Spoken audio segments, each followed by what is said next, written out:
Ele tem que girar lá em cima quem vem. Vamos começar com o Ceni agora.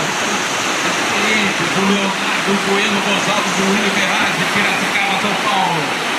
Olha lá, passando pela porta número 10. Agora 11, vermelha e branca. Vermelha e branca tem que subir contra a corrente. Vamos lá, garotos. Piracicaba da água. Bota 12, 12, 13, 14, 15, todas de frente. São verdes e brancas, botas de frente. 12, 13, 14, 15, todas de frente. São verdes e brancas, botas de frente. Pico para encima não, mas ir na direita da corrente, sabe? Vai então, Paris a 13, aquela sequência agora. Agora vamos ficar ligado, vamos ver junto, vamos torcer. Vem o número 8 no peito. Eles são Leonardo Bueno Gonçalves e William Ferraz. Eles vêm aí pra prova.